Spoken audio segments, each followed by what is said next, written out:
Hello నమస్తే. ఈరోజు AP వార్తాపత్రికలో వచ్చిన వార్తలు, ఆ వార్తల వెనుకున్న వాస్తవాలను విశ్లేషించే ప్రయత్నం చేద్దాం. ముందుగా సాక్షి పేపర్లో ముఖ్యమంత్రి చంద్రబాబు నాయుడు గారు గత 2-3 రోజుల నుంచి మాట్లాడుతున్న మాటలు గతంలో కూడా ఒకసారి 1 మంత్ బ్యాక్ మాట్లాడారు. జనాభా నియంత్రణకు సంబంధించి, జనాభాని అంటే పాలసీకి సంబంధించి, జనాభా పాలసీకి సంబంధించి ముగ్గురు నలుగురిని కనండి, ముగ్గురిని కంటే 30,000, నలుగురిని కంటే 40,000 రూపాయలు ఇస్తా 4వ సంతానానికి అని చెప్పి చంద్రబాబు నాయుడు గారు ప్రకటించారు. దానిపైన పెద్ద ఎత్తున విమర్శలు వస్తున్నాయి, సోషల్ మీడియాలో ట్రోలింగ్స్ అవుతున్నాయి. దానికి సంబంధించిన వార్తని సాక్షి పేపరు ఈరోజు ఇచ్చింది. మీ ఇంట్లో అయితే ఒక్కరే, ప్రజలకు నలుగురు కావాలా? సూపర్ సిక్స్ని వదిలేసి సూపర్ జనాభా సిద్ధాంతం ఎందుకు? ఉద్యోగాలు ఇవ్వలేరు కానీ నలుగురిని కనమంటారా? ఆరోగ్యశ్రీ బిల్లుకు దిక్కు లేదు కానీ జనాభా పెరగాలంటారా? ఎక్కువ మంది పిల్లల కంటే పోషించే బాధ్యత ఎవరిది? బతికే భారంగా మారితే పిల్లలు ఎలా సంపద అవుతారు? అప్పుడు కుటుంబ నియంత్రణ అని, ఇప్పుడు జనాభా జపమా? చంద్రబాబు బిడ్డల ఆఫర్ను చీకొడుతున్న సోషల్ మీడియా. ఇదంతా పాలనా వైఫల్యాల నుంచి ప్రజల దృష్టి మళ్లించే ప్రయత్నం అని విమర్శలు అని చెప్పి ఒక వార్తను ఇచ్చారు. ఇది వాస్తవంగా ఇదే, మీ ఇంట్లో ఒకరు, ప్రజలకేమో నలుగురు, మందికి మాటలు చెప్పి మనం పాటించినట్టు ఎట్లా అనేది ప్రజలు సూటిగా అడుగుతున్నారు సోషల్ మీడియా వేదిక. చంద్రబాబు నాయుడు గారికి ఒక్కడే కొడుకు నారా లోకేష్ గారు. సరే, ఆ రోజు ఉన్న పరిస్థితుల్లో ఒకడు, అది రీజనబుల్. నారా లోకేష్ గారు ఒక్కడే కొడుకు దేవాంశు. నారా లోకేష్ గారు 2వ సంతానం కాండు, 3వ సంతానం కాండు, 4వ సంతానం కానడు. ఆయనకి ఈ ఆఫర్ కూడా అవసరం లేదు. నిజంగానే నారా లోకేష్ గారు 2, 3, 4 సంతానం తీసుకుంటే ఆఫర్ కూడా అవసరం లేదు, ఎందుకంటే పేదోడు కాదు కాబట్టి. పేదవాళ్ళకి ఇస్తా అంటున్నారు. ఇప్పుడు అదే ప్రజలు అడుగుతున్నారు, మందికి మాటలు చెప్తున్నారు, మీరు పాటించరా? మీ ఇంట్లో అయితే ఒక్కళ్ళు, మాకు నలుగురా? మేము నలుగురిని కంటే మీరు ఇచ్చే 30,000, 40,000 కోసం దాని తర్వాత పరిస్థితి ఏంది? అసలు ఆ 40,000, 30,000 మీరు ఇచ్చే 30,000, 40,000 వల్ల కనీసం హాస్పిటల్లో డెలివరీ ఛార్జెస్కి సరిపోతాయా? ఏం చెప్తున్నారు? సమాజానికి ఏం సందేశం ఇస్తున్నారు? జనమే ధనం అంటున్నారు. ఇప్పుడు అంతకుముందు కుటుంబ నియంత్రణ అన్నారు. ఒక్కరు చాలు, ఇద్దరు ముద్దు అని చెప్పి ఒక్కరు ముద్దు, ఇద్దరు వద్దు, ఏదో ఒక స్లోగన్ పెట్టారు. ఇప్పుడు లేదు, ముగ్గురు కాదు, నలుగురు కూడా అనాలంటున్నారు. నిజంగానే చంద్రబాబు నాయుడు గారు చెప్పినట్టు ప్రజలు అడుగుతున్నది ఏంటంటే, చంద్రబాబు నాయుడు గారు మీరు చెప్పినట్టు 30,000, 40,000 మీరు ఇస్తానన్నట్టు మీరు ఆఫర్లు పెడితే, అంటే జనాలను ఎట్లా చూస్తున్నారు? అంటే పిల్లల గంటానికి మీరు ఆఫర్లు పెడతారా? పిల్లల కంటానికి కూడా ప్రోత్సాహకాలు ఇస్తారా? ఇచ్చే పరిస్థితి ఉంటే దాని తర్వాత ఏంటి పరిస్థితి? మరి ప్రజలు కోరుకుంటుంది ఏంటంటే, పిల్లని 3వ బిడ్డకి 30,000, 4వ బిడ్డకి 40,000 కాదు, ఇప్పుడున్న బిడ్డలకు ఉద్యోగాల పరిస్థితి ఏంటి, ఉపాధి పరిస్థితి ఏంటి, వాళ్ళకి తినడానికి తిండి, కట్టుకోవడానికి బట్ట, ఉండటానికి ఇల్లు, వాటి పరిస్థితి ఏందో చెప్పండి అంటున్నారు. అది కదా మీరు చెప్పాల్సింది. మీకున్నాయి, తరాలకు సరిపోను సంపాదించుకున్నారు ఆస్తులు. మీ చుట్టూ ఉన్న నాయకులు కావచ్చు, కుటుంబాలు కావచ్చు, రాజకీయ పార్టీల నాయకులు కావచ్చు, బిజినెస్ మెన్లు కావచ్చు, మీరు చెబుతున్న పెట్టుబడిదారులు, పారిశ్రామికవేత్తలు కావచ్చు, వాళ్ళకి అవసరం లేదు. వాళ్ళు 10 మందిని కన్నా, డజన్ మందిని కన్నా ఇబ్బంది లేదు. వాళ్ళకి సరిపోని ఆస్తులు ఉన్నాయి. ఎందుకు అంటే, ఈ మాటలు చెప్తున్న నాయకులకి హైదరాబాద్లో ఇళ్ళు ఉంటాయి, విజయవాడలో ఇళ్ళు ఉంటాయి, లేదంటే ఇంకా మాట్లాడితే ఫారెన్లో ఉంటాయి, ఢిల్లీలో ఉంటాయి, ఎక్కడ పోతే అక్కడ ఇళ్ళు ఉంటాయి. వాళ్ళకి కొదవలేదు. ఒక్కొక్క ఇంట్లో 50 గదులు, 60 గదులు, 100 గదులు ఉన్న నాయకులు కూడా ఉన్నారు. వాళ్ళకి ఎంతమందిని, డజన్ మందిని కన్నా ఇబ్బంది లేదు. ఉండటానికి కూడా ఇబ్బంది లేదు. ఉండటానికి ఇబ్బంది లేదు, తినడానికి ఇబ్బంది లేదు, తిరగటానికి కార్లకు ఇబ్బంది లేదు, చదువుకోవడానికి చదువుకు ఇబ్బంది లేదు, వైద్యానికి ఇబ్బంది లేదు. కానీ మీరు చెప్తున్న పేదలకు సంబంధించి సామాన్య ప్రజల్ని ముగ్గురిని, నలుగురిని కానివ్వంటే వాళ్ళకి కనీసం కన్న తర్వాత ఉండటానికి ఇల్లు లేదు, తినటానికి తిండి లేదు, చదువుకోవటానికి ఏ స్కూల్కి పంపాలో తెలియదు, ఏదైనా జబ్బు వస్తే ఎక్కడ పోవాలో తెలియదు. అంత దౌర్భాగ్యమైన, దయనీయమైన పరిస్థితి ఈరోజు ఉంది. కార్పొరేట్ హాస్పిటల్ మెట్లు ఎక్కే పరిస్థితి లేదు, అర్హత లేదు. వాళ్ళ మెట్లు ఎక్కి గేట్ తాకాలంటేనే లక్షల రూపాయలు కావాలి. లేదు, గవర్నమెంట్ హాస్పిటల్లో తీసుకెళ్దామంటే అక్కడ నిర్లక్ష్యం, అక్కడ స్టాఫ్ ఉండరు, ప్రభుత్వం పూర్తిగా నిర్వీర్యం చేసిన వాటిని పీపీపీ అని జపం చేస్తుంది. ఎందుకు కనాలి ముగ్గురిని, నలుగురిని? మీరు చెప్పిన మాటలను ఎందుకు వినాలి అని చెప్పి ఈరోజు ప్రజలే సూటిగా అడుగుతున్న పరిస్థితి. అప్పుడు అలా ఇప్పుడు ఇలా లోకేష్తో మొదలు పెడదామని పూనం కౌర్ నటి చెప్తుంది. తర్వాత సంగతి ఏందండి, రేణుకా చౌదరి కాంగ్రెస్ ఎంపీ మాట్లాడుతున్నారు. అంటే కనమంటున్నారు, కన్న తర్వాత ఏంది, ఉన్నోళ్ళకే విద్యా వైద్యం సరిగా లేదు, నలుగురిని కనాలనా అని చెప్పి ఒక గృహిణి అడుగుతుంది. కుటుంబ నియంత్రణ మీకేనా, మాకు అవసరం లేదా? ఇట్లా చంద్రబాబు మాటలు హాస్యాస్పదంగా ఉన్నాయని చెప్పి సామాన్య ప్రజలు, ప్రజాప్రతినిధులు, నాయకులు, బిజినెస్ మ్యాన్లు ఇట్లా మాట్లాడుతున్న పరిస్థితి.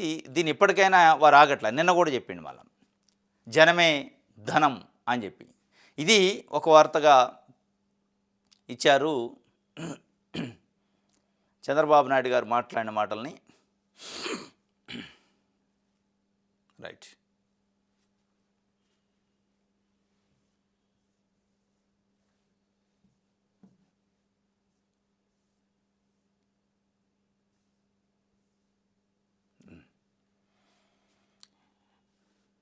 ఇంకొక వార్త,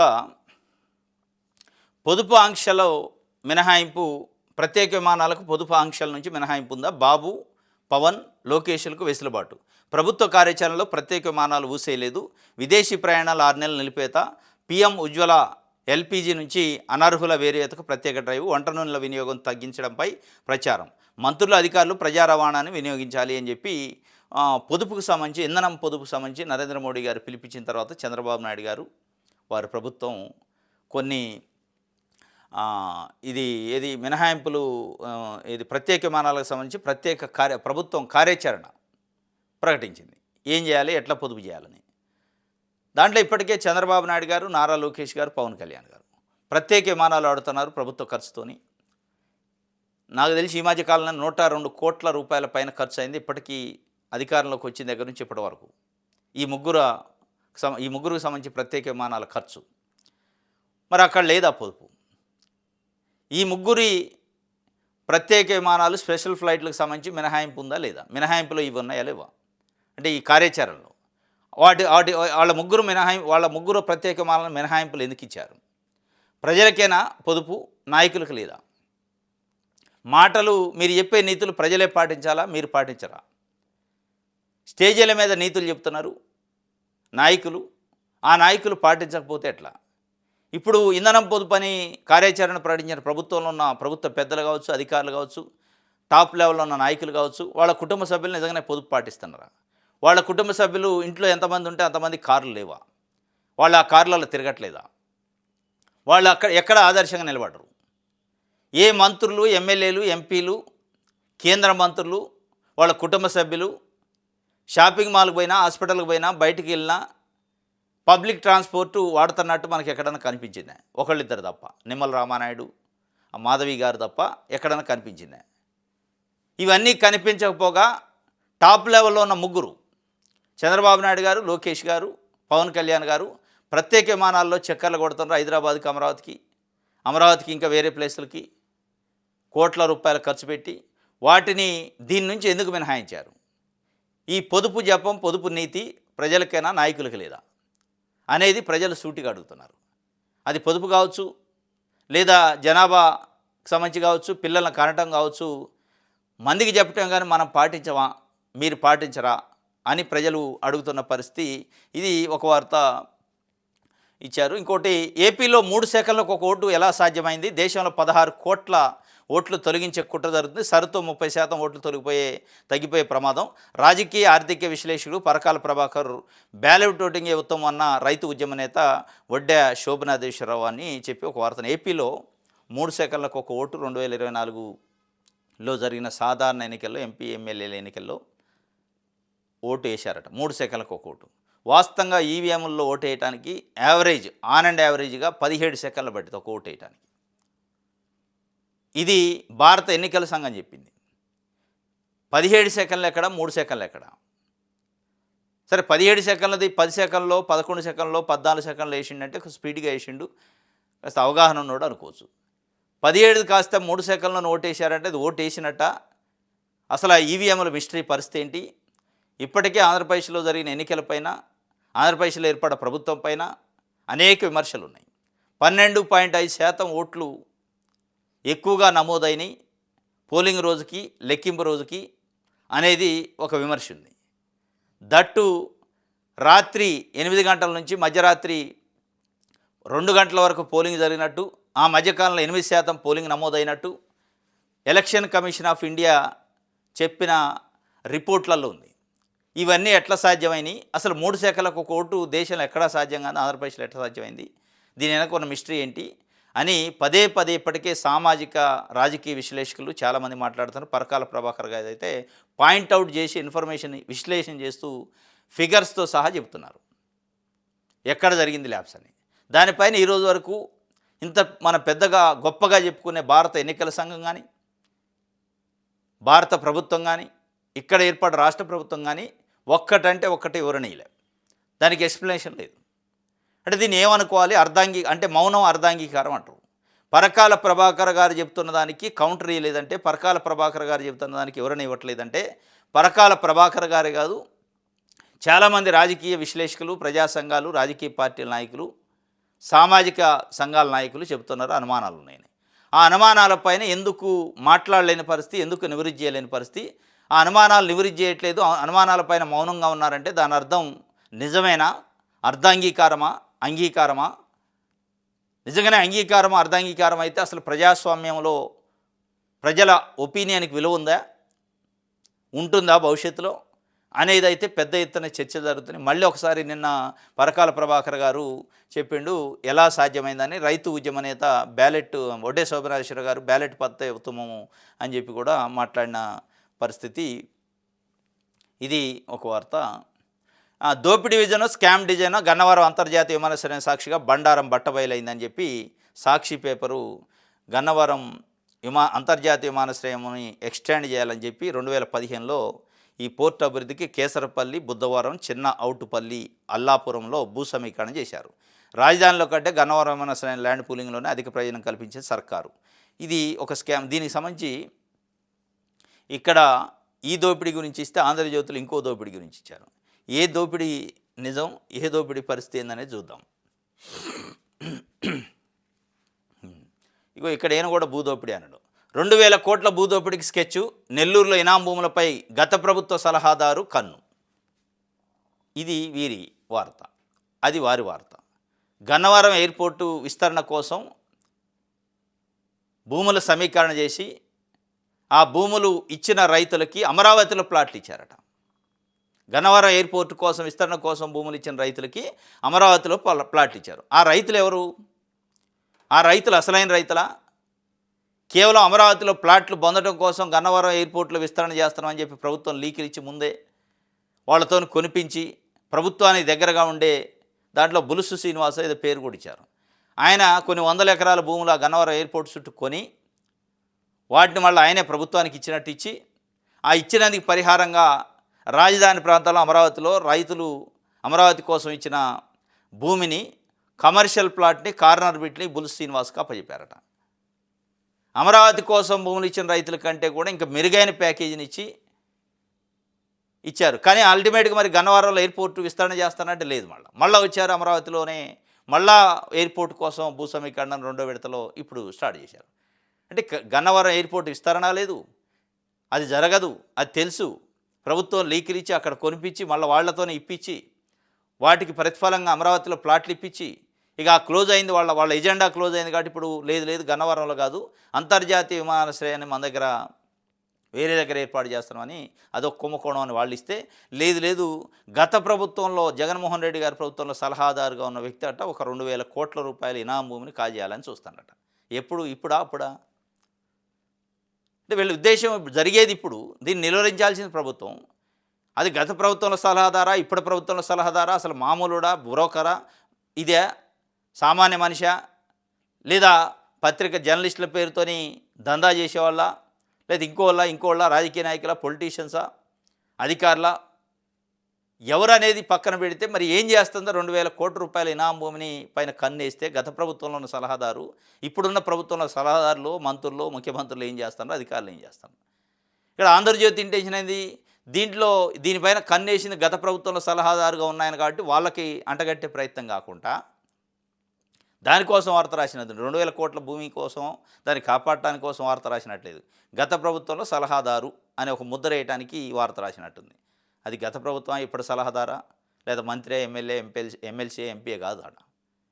ఏం చేస్తుంది ప్రభుత్వం? నిజంగానే ఆ గత ప్రభుత్వ సలహాదారు కన్ను పడితే మరి ఆయన్ని ఏమైనా జైల్లో పెడతారా? ఆ గత ప్రభుత్వ సలహాదారు సహకరిస్తున్న అధికారి ఎవరు? ప్రజాప్రతినిధులు ఎవరు? మంత్రులు ఎవరు? వాళ్ళని ఏం చేస్తారు? ఇవన్నీ ప్రజల్ని అంటే ఒక భ్రమలో ఉంచడానికి ఏదో జరుగుతుందని చెప్పడానికి తప్ప నిజంగానే దాన్ని నిలువరించే కార్యక్రమం ఆంధ్రజ్యోతి అంటే తెలుగుదేశం పార్టీ పత్రిక. ఆ గత ప్రభుత్వ సలహాదారు ఎవరో ప్రభుత్వానికి చెప్పొచ్చు, ఆయన సహకరిస్తున్న అధికారులు ఎవరు ప్రభుత్వానికి చెప్పొచ్చు, ఆయన సహకరిస్తున్న ఎమ్మెల్యేనో, ఎంపీనో, మంత్రో ఉంటే ఆయన ఎవరో చెప్పొచ్చు, వాళ్ళందరిపైన యాక్షన్ తీసుకో అని చెప్పొచ్చు ఆంధ్రజ్యోతి. ఈ ముసుగులో వార్తలు రాసే బదులు గత ప్రభుత్వ సలహాదారు, ఆయనకు గడ్డ ఉంటుంది, ఆయనకి పిల్లి గడ్డ ఉంటుంది, ఈ రాసే బదులు డైరెక్ట్గా చెప్పొచ్చు కదా. ఈ దాపరికాలేంది? ఈ ముసుగు వార్తలేంది? ఈ ముసుగు వార్తలు చూసి ముసుగు వార్తలు వెనకున్న వ్యక్తులు బయటకు వచ్చి మీతోనేమన్నా మాట్లాడాలనే? ఏంటి దీంట్లో ఉన్న అంతరార్థం ఏంటి? డైరెక్ట్గా ప్రభుత్వానికి ఇంటిమేషన్ ఇవ్వచ్చు కదా, తెలియజేయచ్చు కదా, మీ ప్రభుత్వంకి సమర్థిస్తున్న పత్రిక తెలుగుదేశం పార్టీ పత్రిక కదా అనేది ప్రజలు కోరుకుంటున్నారు, అడుగుతున్నారు. ఇది 2,000 కోట్ల రూపాయల ఇనాం భూము స్కాము నెల్లూరు జిల్లాలో జరుగుతుందట. 371 ఎకరాలు కొట్టేసేందుకు పన్నాగమట. దానికి ఓ ప్రజాప్రతినిధి, అధికారి సహకారం అంట. గత ప్రభుత్వంలోనే ప్రయత్నాలు జరిగినాయి. హైకోర్టు ఆదేశాలతో 2013లో సెటిల్ చేసిన కేసుపై 2023లో అపీల్స్ కమిషనర్ వద్ద విచారణ, మళ్ళీ విచారించేలా ఉత్తర్వులు. కూటమి సర్కారు రాకతో మౌనం. ఇప్పుడు మళ్ళీ ఆ మాంత్రికుడి కుట్ర. కూటమి సర్కారు రాకతో మౌనం వహించిండు. మరి కూటమి సర్కారు పోలేదుగా, మళ్ళీ ఎట్లా యాక్టివ్ అయినాడు ఆయన? కూటమి సర్కారు రాకతో మౌనం, ఇప్పుడు మళ్ళీ ఆ మాంత్రికుడు కుట్రాట. సర్కారు వచ్చిన తర్వాత మౌనం అయింది, ఆ సర్కారు ఇంక పోలే. పోకముందే మళ్ళీ కుట్ర ఎట్లా స్టార్ట్ చేసిండు? ఆ కుట్రకు సహకరిస్తున్న ఇప్పుడున్న అధికార పార్టీ నాయకులు, అధికారంలో ఉన్న నాయకులే కాక అధికార యంత్రాంగంలో ఉన్న అధికారులు ఎవరు సహకరిస్తున్నారు? వాళ్ళ పేరు ఏదో చెప్పరా అండి, అయిపోద్ది. అప్పుడు మౌనం, ఇప్పుడు కుట్ర. అప్పుడు ఉన్నది ఒకటే ప్రభుత్వం. మళ్ళీ ఆ మాంత్రికుడు కుట్ర. ఇనాముకి ఇవ్వాల్సింది రైతువారీ పట్టాలు, కానీ ప్రైవేట్ భూమిగా తేల్చే ప్రయత్నాలు చేస్తారట అని చెప్పి ఒక వార్తని ఇచ్చారు. ఇక పిల్లలే సంపద అట. మళ్ళీ ఒకసారి చంద్రబాబు నాయుడు గారు చెప్పారు పిల్లలే సంపద అని. రైట్, ఇది ఆంధ్రజ్యోతికి సంబంధించి. ఆంధ్రప్రభ చూద్దాం. రైట్, డైనోడిడ్స్ అట. డైనోసార్లు, శిలాజాల గురించిన అద్భుత విశేషాలు నారా దేవాంశు యూట్యూబ్ ఛానల్ పెట్టారట. కార్యక్రమాల్లో పాల్గొన్న మంత్రి నారా లోకేష్ యూట్యూబ్ పాడ్కాస్ట్ ప్రత్యేకతపై సంభాషణ చాలా ఆశ్చర్యంగా ఉందని నారా భువనేశ్వర్ అన్నారు. దేవాంశుకు నారా, నందమూరి ఫ్యామిలీ సభ్యులు, కుటుంబ సభ్యులు శుభాకాంక్షలు తెలిపారట. నందమూరి అండ్ నారా ఫ్యామిలీ కుటుంబ సభ్యులు శుభాకాంక్షలు ఎవరికి తెలిపారని నారా లోకేష్ గారి కుమారుడు దేవాంశు ఆయన ఒక యూట్యూబ్ ఛానల్ ఓపెన్ చేసిండ్రు. ఆ యూట్యూబ్ ఛానల్ లాంచింగ్కి రాష్ట్ర మంత్రి నారా లోకేష్ గారు అటెండ్ అయ్యి చాలా ఆశ్చర్యం వ్యక్తం చేశారట.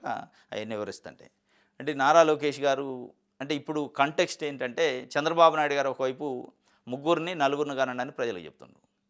ఒకవైపు ఆయనకి ఒకడే మనవడు, ఆ మనవడికి సకల సౌకర్యాలు, ఈ ప్రపంచంలో ఎక్కడంటే అక్కడ ఆయన జీవించవచ్చు, అన్ని ఆస్తులు ఉన్నాయి, ఎక్కడంటే అక్కడ ఏ దేశంలో కావాలని ఇల్లు కొనుక్కోవచ్చు, ఇల్లు ఉండొచ్చు ఉండటానికి, ఏ రాష్ట్రంలో కావాలని ఇల్లు కొనుక్కోవచ్చు ఉండొచ్చు. ఆయన యూట్యూబ్ ఛానల్ అంటే యూట్యూబ్ ఛానల్ పెడతాడు, శాటిలైట్ ఛానల్ అయితే అంటే అంత ఆస్తులు ఉన్నాయి.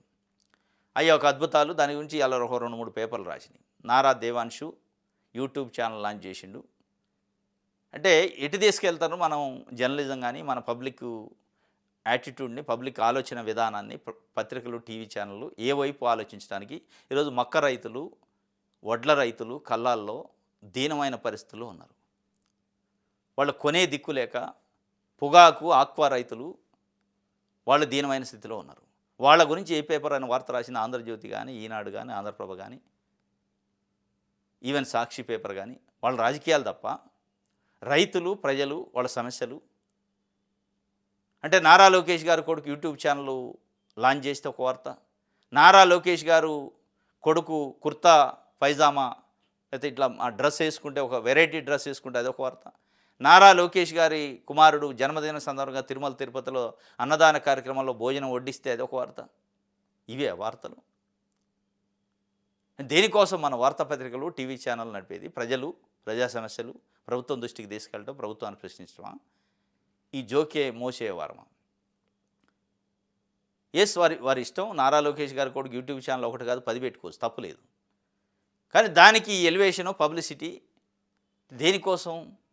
ఇస్తే ఇచ్చారు. అట్ ద సేమ్ టైం రైతులు, మహిళలు వాళ్ళ సమస్యలు ఎక్కడన్నా రిప్రజెంట్ చేశారా? ఒక్క వార్త దాని గురించి. ఇగో ఇక్కడ ఇచ్చారు. పొగాకు ఆక్వా రైతులను ఆదుకోండి అని ముఖ్యమంత్రి గారు కేంద్ర ప్రభుత్వానికి లెటర్ రాసినట్ట. అది ఇచ్చారు. వాళ్ళు అసలు బాధలేందో వాళ్ళ వాళ్ళు వాళ్ళ వర్షన్ ఏందో పొగాకు ఆక్వా రైతులు కానీ, మొక్కలు వడ్ల రైతులు కానీ వాళ్ళు కళ్ళాల్లో ఎదుర్కొన్న సమస్య గురించి ఎక్కడైనా వార్త రాశారా? ముఖ్యమంత్రి గారు లెటర్ రాసింది రాశారు. అసలు ముఖ్యమంత్రి గారు లెటర్ రాయటం నాకు అర్థం కావట్లే. ప్రతిసారి పొగాకు రైతుల గురించో, ఆక్వా రైతుల గురించో, లేకపోతే వడ్ల రైతులు, మక్క రైతులు, మిర్చి రైతుల గురించి లెటర్లు రాసి చేతులు దులుపుకోవడం ఏంటి? డబుల్ ఇంజన్ సర్కారు కదా, బుల్లెట్ స్పీడ్ వేగంతోనే అభివృద్ధి అవుతుంది కదా. ఒక్క మాట ట్రంక్ కాల్, ఫోన్ కాల్ చేసి చెప్తే అయిపోద్ది కదా. మా రైతులను ఆదుకోండి. ప్రభుత్వం చంద్రబాబు నాయుడు గారి చేతిలో ఉంది కదా, కేంద్ర ప్రభుత్వం. ఏం గట్టిగా దబాయించి చెప్పలేరా? నేను మీకు మద్దతు ఇచ్చేది మా ఆంధ్రప్రదేశ్ 5 కోట్ల మంది ప్రజల కోసం, నా ప్రజలు ఇబ్బంది పడితే నేను తట్టుకోలేనని చెప్పి అడగలేరా? డీజిల్ పెట్రోల్ ధరలు అన్ని రాష్ట్రాల్లో పెరిగింది, మన రాష్ట్రంలో పెరిగింది. పొగాకు రైతులు అన్ని రాష్ట్రాలు ఇబ్బందులు పడతారు, మన రాష్ట్రాలు ఇబ్బందులు పడతారు. వడ్డ రైతులు, మక్క రైతులు మన రాష్ట్రాలు ఇబ్బందులు పడి అన్ని రాష్ట్రాలు పడతారు. ఇక తేడా ఏంటి? డబుల్ ఇంజన్ సర్కారు ఉపయోగం ఏంటి? బుల్లెట్ స్పీడ్ వేగం ఎక్కడిది?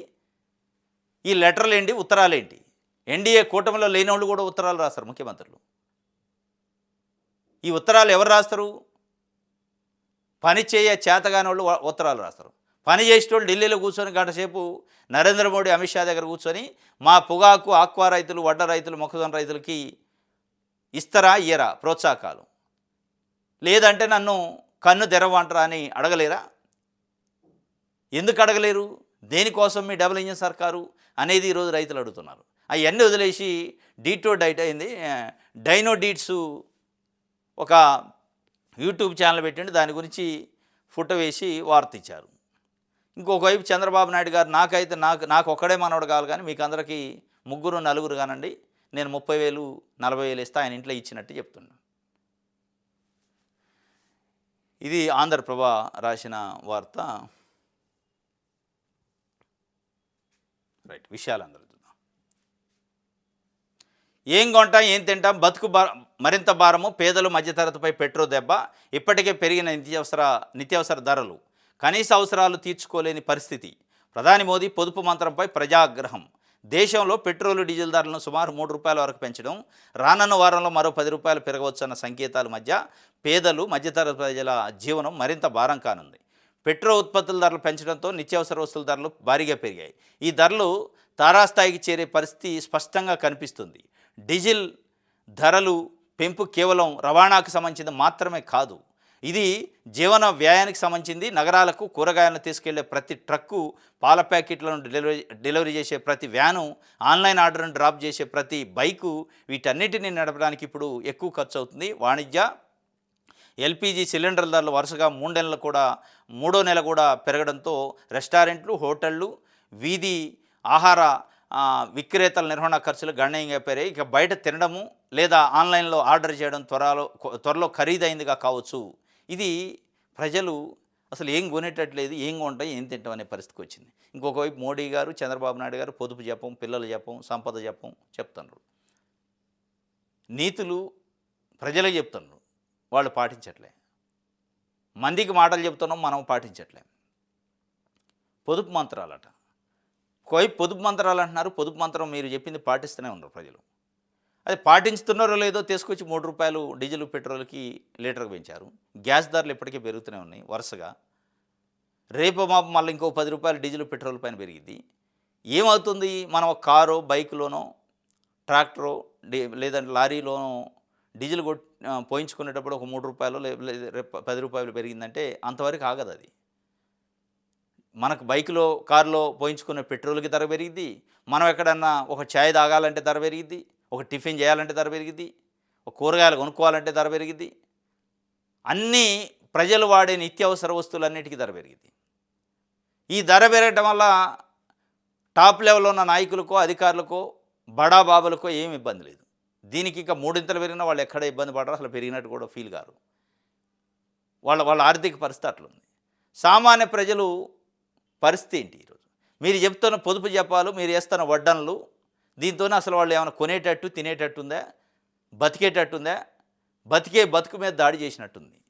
మీరు చెప్పే ఏది అభివృద్ధి మంత్రాలు, డబుల్ ఇంజన్ సర్కార్లు, బుల్లెట్ స్పీడ్ వేగంతోనే అభివృద్ధి, వికాసం వైపు తీసుకెళ్తాను అంటున్నారు. ఏది వికాసం? తెలుగుదేశం పార్టీ ఎన్నికల మేనిఫెస్టోలో పెట్రోలు డీజిల్ ధరలను నియంత్రిస్తాం అన్నది. ఏది ఇదేనా నియంత్రణ? ఎక్కడుంది నియంత్రణ? రూ. 3 పెరిగారు, రేపు రూ. 10 పెరుగుతుంది, పెంచుతున్నారు. ఏం డబుల్ ఇంజన్ సర్కారు వికాసం వైపు తీసిపోయే గవర్నమెంట్ మన రాష్ట్రంలో ఉన్నప్పుడు రూ. 3 పెంచకుండా మిగతా రాష్ట్రాల కంటే మనం ఎందుకు ఆపలేకపోయినాం? ఆపకూడదా? వ్యాట్లు తగ్గించకూడదా? రూ. 3 ఒకవేళ అక్కడ కేంద్ర ప్రభుత్వం పెంచింది అనుకోండి, మన దగ్గర వ్యాట్ ఉంది, తగ్గించకూడదా? లేదా కేంద్ర ప్రభుత్వం మన చేతిలో ఉన్న ప్రభుత్వమే కదా, మన ప్రజలు ఎన్నుకున్న ప్రభుత్వమే కదా. అంటే ఏమి లేదు, ఇవన్నీ మాటలకి పనికొచ్చే ఊకదంపుడు మాటలకు పనికొచ్చేవి తప్ప ప్రజలకు పనికొచ్చేవి కావు. రైట్, ఇది విషయాలందరూ. ఇది ఈరోజు న్యూస్ అనాలిసిస్. రేపు తాజా వార్తలతో తిరిగి కలుసుకుందాం. Thank you.